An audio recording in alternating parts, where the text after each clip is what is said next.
Hi guys, welcome back to another sheep farming, failing at farming video. This one's a little bit different this week, guys. This is brought to you by solely Tom. He's heading to Clitheroe auction market to buy his much beloved lonk sheep. I won't give too much away for you, but he is having to put the double decks into the trailer here, as you can see, which tells me that he must be planning on bringing home quite the haul.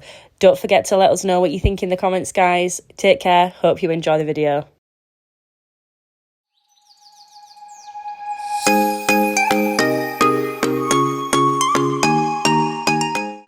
Okie dokie, so it's market day. Just checking on the farm, checking that's the Valley Girls. Yeah, so it's market day for us.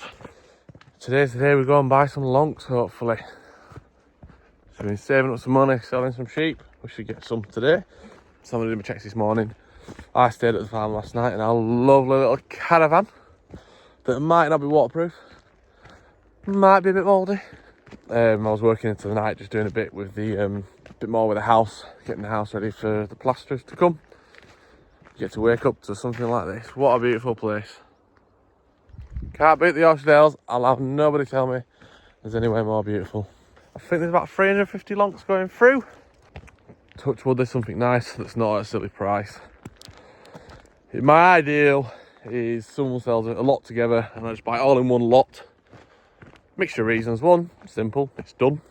Less chance of bringing different bugs into the farm, so I always quarantine. I'm going to quarantine them up on the hill for a couple of weeks when I bring in a little flock like that, just so I'm not mixing them straight away with the girls, because you're asking for trouble. You never know what they've had or where they've come from, even when they're all looking healthy. So I'll quarantine for a couple of weeks rather than buying little lots of 5 and 10s from different farms. But sometimes, unfortunately, it's the way you've got to do it. So we'll just see what comes through.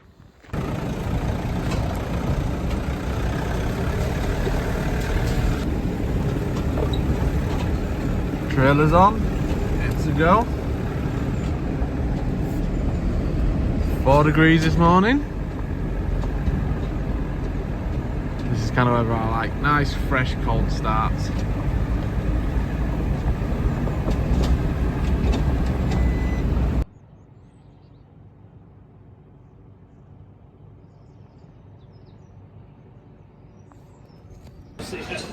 So this is before the sheep have gone into the ring for sale. It's a perfect opportunity for us to look through all the sheep that are on sale.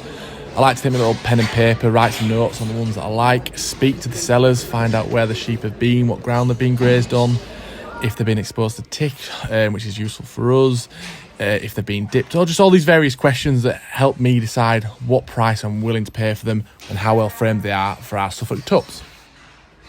So I've got these ones, got 10 from these, and then from the same seller, I got these ones. So I got 20 from the same seller and 10 from somewhere else. Did like them, but they just went a bit too much. So yeah, nice mixture of faces.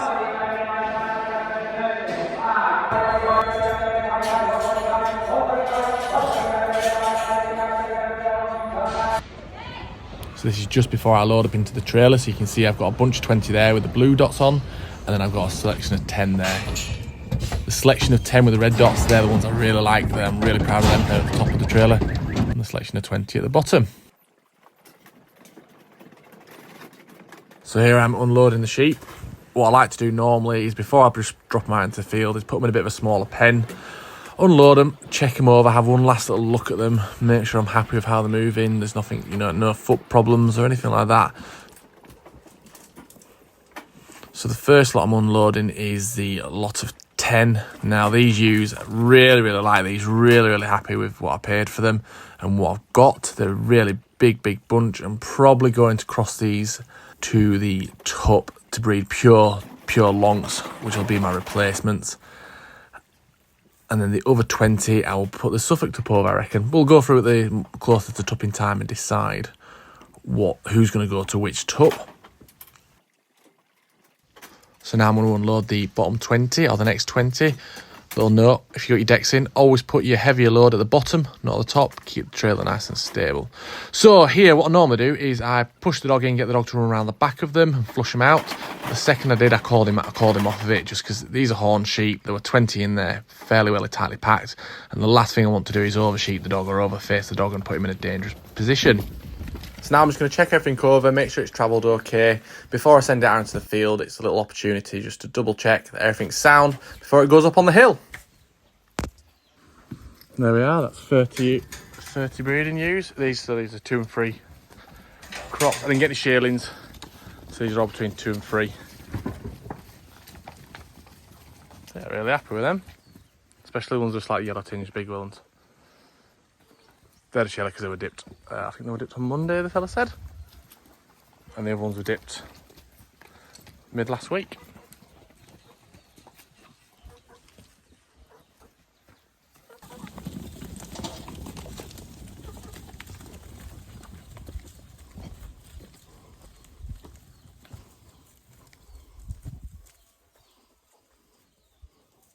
Enjoy, guys.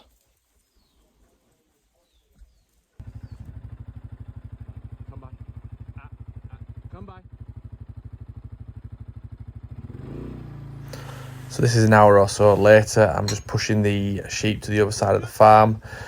Sheep are a flock animal, so they want to flock together. Now on the other side of the farm that they're heading towards, I've kept my swales over there. We don't have the best walls, especially for lonks. They're lovely climbers, they like to climb walls.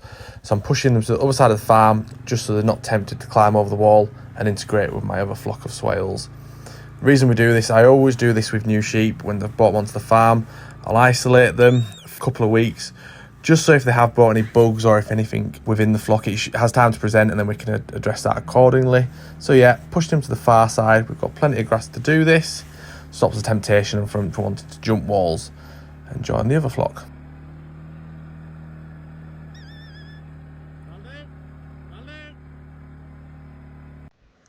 So as you can see here, we are a hill farm, so we're sitting at around about 1,000 foot. We've only been on the farm for about 6 months, so we've got plenty of work to do to sort of get the grass back under control. You can see from the views, we are fairly high up there and we've boarded them more. So these are the girls that we bought today. Immediately, funnily enough, they've all gone to the highest ground possible. But look at them, they're quite settled in already, quite happy. Not too bothered by the drone, which is good. And they're all chilled out. They've had a busy day, they've been through the market, they've been trailered home. So they're just sat down, having a bit of a rest. They've had a good drink and some food now.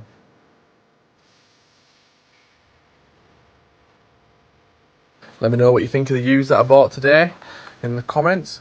And as always, like and subscribe, it really helps us out. So if you like a bit of drone footage, sit around and watch the rest of the video.